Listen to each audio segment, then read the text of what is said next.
d'espace médiatique ouvert pour l'opposition, je vais m'expliquer.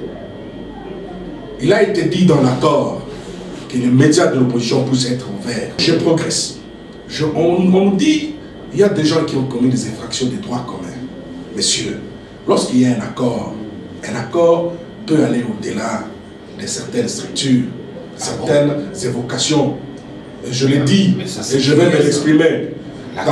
Dans le chapitre 5 de la décrispation, je vous invite, M. Moulounda, à lire deux fois l'accord de la Saint-Sylvestre. Je ne sais pas si même vous l'avez. Chapitre 5 de la décrispation politique. Des parties prenantes au présent accord prennent acte de la mise sur pied effective d'une commission de hauts magistrats pour un examen minutieux, au cas par cas, ces dossiers des prisonniers politiques et d'opinion, des bénéficiaires de la dernière loi d'amnistie, mais qui ne sont pas encore libérés, des exilés, réfugiés politiques, repris dans la liste en annexe. Et j'ai la liste en annexe. Monsieur José Moulounda, tu es un juriste, il faut savoir parler avec les textes. Moi, je parle avec le texte. C'est le chapitre 5 de l'accord de la Saint-Sylvestre qui parle de la décrispation politique. Et cette décrispation a des noms qui sont cités. Des noms qui sont cités nommément. Je peux vous les citer. Si vous voulez me donner le temps, je les cite, ils sont ici. Allez-y.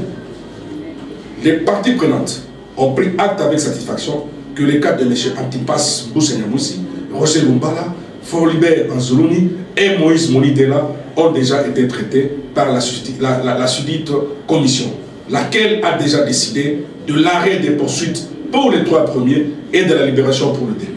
J'estime que mon confrère Moulounda ne me dira pas les contraires, ce sont les textes qui parlent. Les parties prenantes demandent à la commission des hauts magistrats de prendre au bénéfice de M. Bagayamukwe et Boné Koubé une mesure de libération pure et simple pour autant qu'il soit déjà bénéficiaire d'une loi d'amnistie. En ce qui concerne les cas de M. Eugène Domi Donga, les parties prenantes demandent à la CENCO de prendre des initiatives en vue d'une solution appropriée et satisfaisante. Voilà, arrêtons là-bas, s'il vous plaît. Non, donne-moi le temps de vous allez continuer. Je vais c'est un débat. C'est à vous que je pose la question, vous continuez. Vous avez une minute. Puisque vous parlez du cas Johnny et Mouyango. Vous pensez que la CENCO qui devait prendre des initiatives devait aller au-delà de ce que votre fédérateur vient d'évoquer par rapport aux personnes qui ont été lésées, par rapport aux infractions commises par le monsieur, vous venez de citer. Avant de répondre à la question, laissez-moi terminer. Je vais répondre à cette question. Dans l'intérêt supérieur de la nation, les parties prenantes, à l'exception de la majorité présidentielle, chargent la CENCO de poursuivre ses bons offices auprès de toutes les autorités concernées pour le suivi et la résolution effective des cas emblématiques, restant à savoir M. Moïse Katumbi Jaboué, Jacques-Claude Mouyango, afin qu'ils recouvrent leur liberté.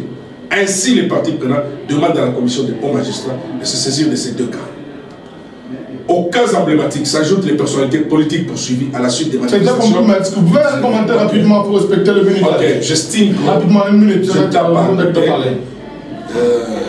J'ai quand même un support qui n'est autre que l'accord de la Saint-Sylvestre, là où il est demandé de résoudre cela. Et on a confié une mission spéciale à la CENCO, aux magistrats, pour trouver des solutions. Et j'estime que le rapport de la CENCO a déjà été rendu.